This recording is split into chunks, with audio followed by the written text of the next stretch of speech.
Hey guys, what's going on? Back with another video, and in this video, we're going to talk about bloodline over belief. And in this video, the target is about the ancestry. As I am the only person in my family that's seriously up to what I've been up to, and as you see my channel, if you follow me on Instagram, on Twitter, you can see what I'm up to. It's been hard to truly gather the understanding of the ancestry, simply because the ancestry is so vast. And I used to use the tool of social media, but personally, I feel like social media is stuck on the capture of our ancestors from West Africa, from my ancestors. I'm not too sure who's listening to this. But if you are of Caribbean descent, the capture of our ancestors from West Africa to over here in the Western worlds. But I find that a lot of people on social media is just stuck on that. And to me, I believe the ancestry begins from the beginning of time. I believe the ancestry is bigger than just their human spirit. I see the ancestry in the trees, the rocks, the dirt, the wind, the rain.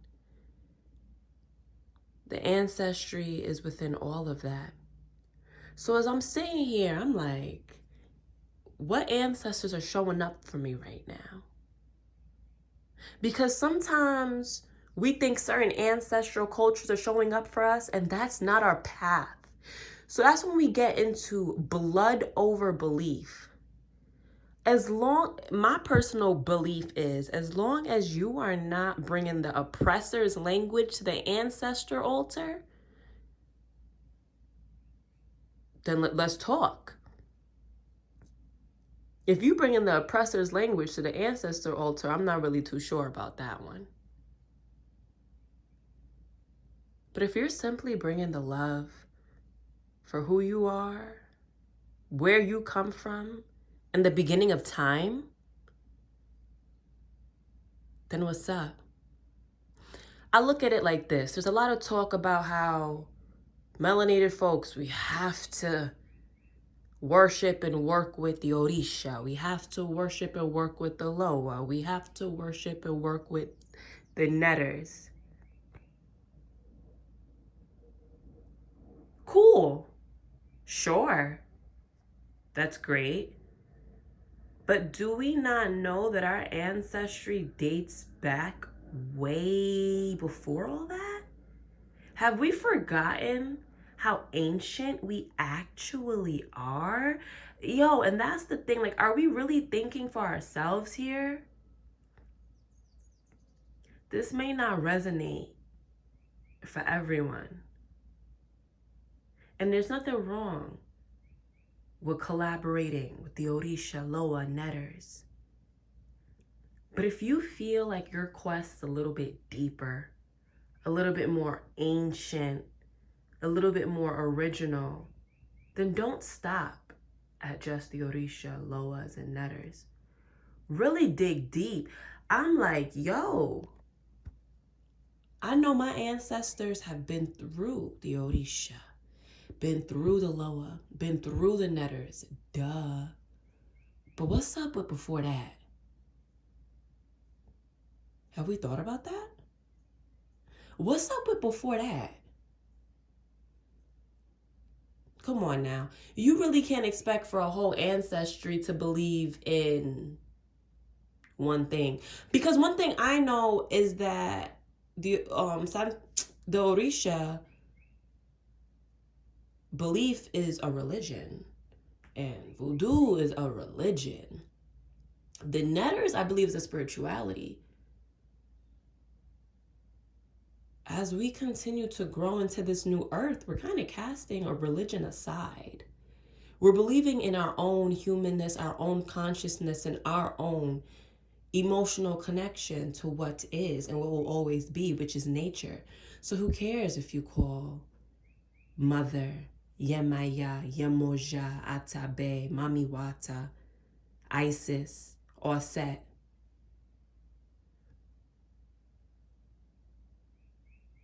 Ezuli, Danto. Who cares what you call Mother? But are you in connection to that verbiage? To that ka? Like, are you in connection to that spoken word you're speaking and you're calling on? For me personally, I move in ebb and flows. Sometimes I'm really feeling Osset. Sometimes I'm really feeling Yemeya. Sometimes I'm really feeling Ezuli Danto, Freda. But as I continue to look at nature in its authentic self, sometimes I can't find Yemeya. Sometimes all I could find is water.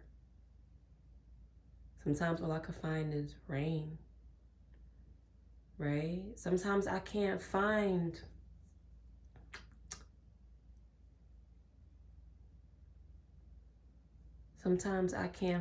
the human archetype of nature. Sometimes I only see nature.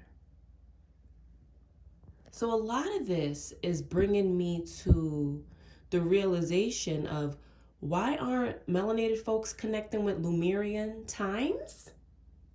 We are the beings of this earth and we're not connecting to Lemurian times. Let me tell you something. I listened to a hypnosis healing of this lady speaking about herself being in Lemurian times. And when she described her skin, she said her skin was of copper color. I don't know if any of y'all seen a penny before, but a penny kind of looked like a gorgeous brown-skinned, dark-skinned woman. If you see brown sugar melanin. Why aren't we connecting to Lemuria? Why do we have a lot of the Caucasian race up and in Lemuria? What is going on? And that's my anger. And that's my misunderstanding. Because when I started to I started spirituality through astrology, but I was very big on elite elevation, brain alchemy, royal rising, the consciousness. So when I looked at who was speaking that consciousness, I found a lot of the lighter skinned communities, Caucasian and whoever else. And I took the knowledge and I chewed it up and I made it into my own. And I understand the beauty in that. But when I looked around and I hear what they're talking about, and I looked around the circle, I said, why don't I see a lot of people that look like me? If all things came from people that look like me, and if we were the seeds of this earth, why are we stopping at Kemet?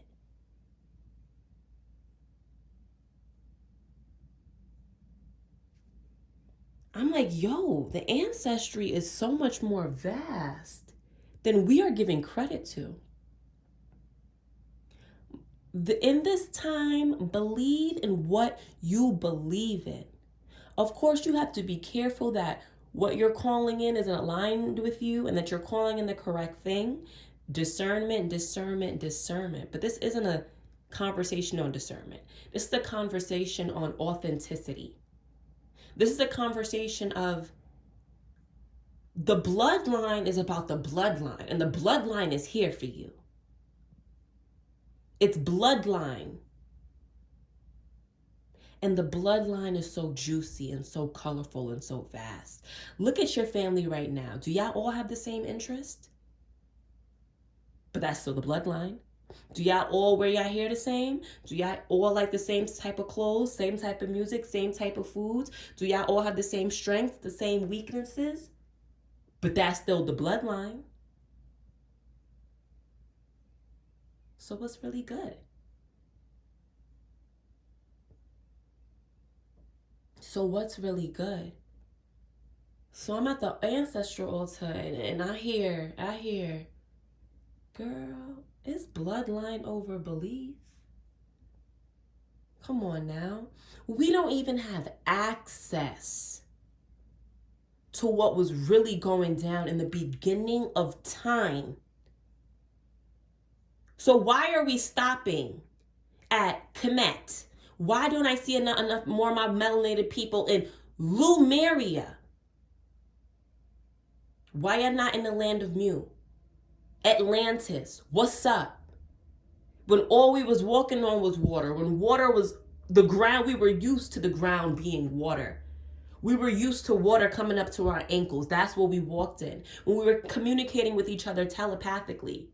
When our heads were elongated because that's how the consciousness decided to seed in us. When the power of our hands were all we needed, literally, our hands, to heal. And the power of those energy centers and those chakras, when nature was our best friend. When we spoke to the water and we heard when the water replied. That type of stuff is not only in the beauty of Orisha Loa Netters, it's also in a civilization way more ancient than that. When are we going to grab back our ancientness? Make your ancestor altar fit who you are. The social media stuff is cool to a certain extent. And if you're yearning into something more real, something that's probably in a bit more of darkness, where you can't have the logical facts and the books to read and this, that. I'm going to tell y'all right now where I came from in this lifetime. I came from Lemuria, and we went to Kemet. Then we pulled up to West Africa. Niggas rolled over to Jamaica, hopped over to New York, and that's what's up.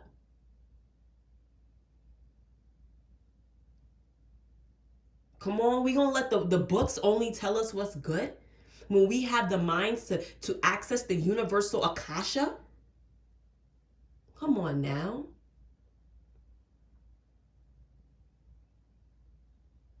So how do you start this? You familiarize yourself with real history, civilizations, and you see if you resonate. You fuck around, pull up some ancient Mayan stuff, do some research on that, and that night you have a dream that you in that civilization. The ancestry is so vast. The blood is everywhere. We no longer practice marrying in the family, like marrying in the bloodline, like what they used to do. Like you marrying your brother, or we don't do that no more. So the bloodline, I wouldn't say it's not as pure, but it's not as consistent.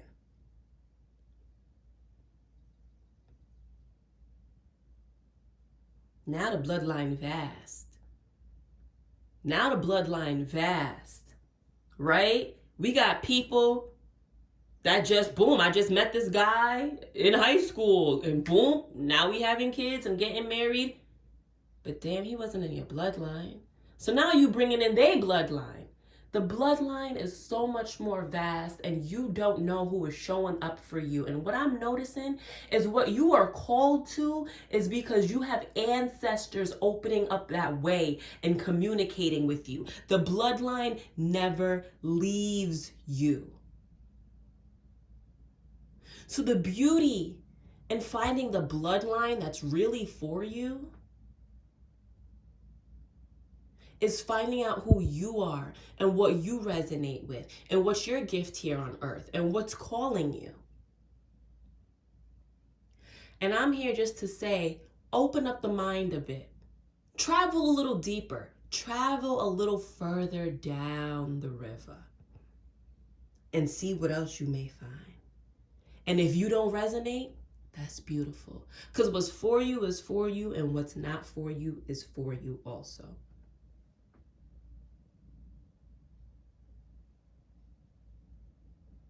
And this message is brought to you by the Ancestor World. Personally, we taking it back to Lemuria. What's up? What? Yo, I'm about to get... You know what, y'all? Until next time. Because my heart getting hot. My heart getting hot. What's up with the what's up? You may have to put some Homo sapien looking artifacts or pictures on that ancestor altar. What's up? Because when I look at gorillas, I see my ancestry. I'm sorry, white people calling us gorillas. I mean, do we not kind of look like gorillas? When I look at lions, I see my ancestry. That lion mane, it look real like the locks of the Rastas to me. That lion nose, come on now. Because when I look at that, I see my ancestry. So what's good? There's a series out on Netflix that just dropped, maybe within the past 2 weeks. It's about gorillas. I don't really know the name of it. But when I sat there and when I watched how gorillas act, how they look, like animal behavior, especially in gorillas, what do they say? They said 94%, we share 94% of our DNA with gorillas. Now, I ain't talking about evolution. I ain't gonna go that far, nor do I have the knowledge. But 94% of our DNA is shared with gorillas. And y'all talking about y'all don't, and we ain't communing with the animal kingdom? And we ain't connecting with the animal kingdom? Yo, I love the Orisha, I love the Loa. But those are in the realms. They're still heavily tied to the realms of human archetype. So yes, Oshun is the beautiful water. And when you see a peacock, that's Oshun. And when you see that bee, that's Oshun. And when you see that honey, yes, yes, yes. But Oshun is still grounded in the human archetype. It's Oshun. So the netters now, they add a lot of the animals into how their deities look, which is beautiful. Because then we can see the animal kingdom. So we can see, okay, Anubis, Anpu, that's the dog right there. Bastet, Sekhmet, cat, lion energy. Nekabet, that's the vulture, what's good. Even Isis got wings. Hathor, Hetharu, that's the cow, what's going on? So I love that the symbolism of the netter has the animal kingdom ingrained in it, because that brings us back to reality, the real reality, right? I feel like us humans, we've got so damn egotistical. I'm sorry, I get a little wary about connecting in with gods and goddesses that got a human archetype, because just like AI, we giving you human archetypes. Oh, so you could live on your own then. You could start thinking for your own then. It gets a little wary for me. There's beauty in it if it's for you. For me, I like to I'm finding more of a connection with just the authenticity of a plant. And I'm like, yo, Blue Lotus, what's good? Yo, I took a journey with Blue Lotus, and Blue Lotus was able to show me my past life. Pull up in the quick fast. I was like, oh, word? It's like that? I spoke to the ash tree, because y'all know my name is Ashley. And the ash tree was like, yo, Ash. Boom. Gave me a download. I spoke to another plant ally, and they gave me a download too. I said, oh, so it's like that? So the intelligence is like that?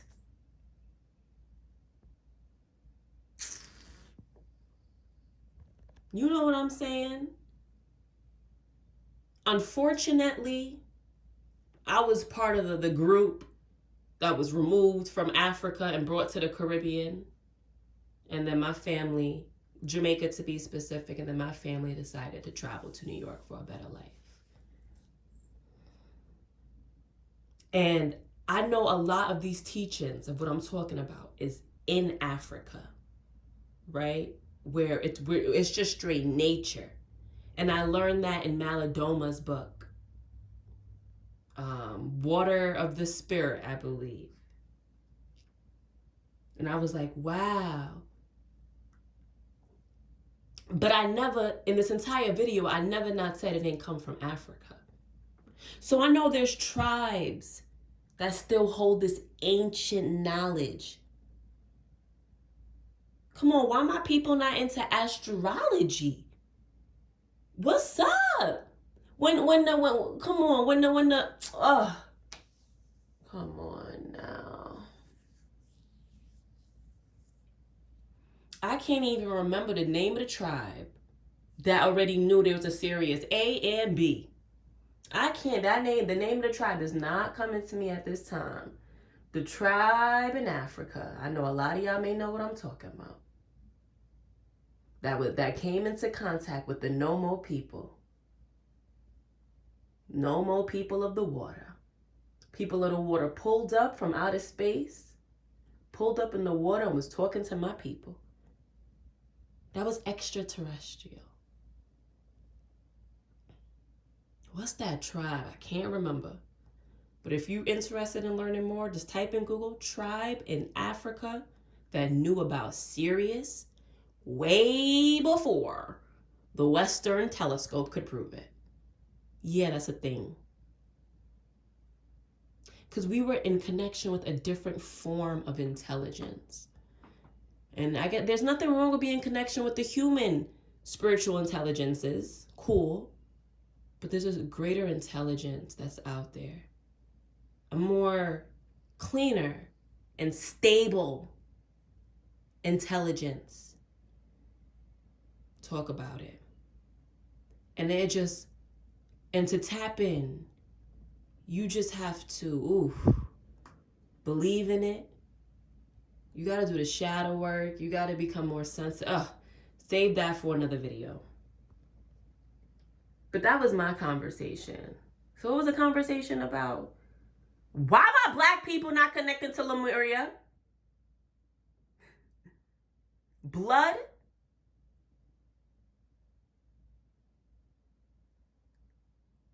There's still support in blood regardless of your belief, as long as you not believing in the oppressor. And everything else I spoke about. With love, and until next time.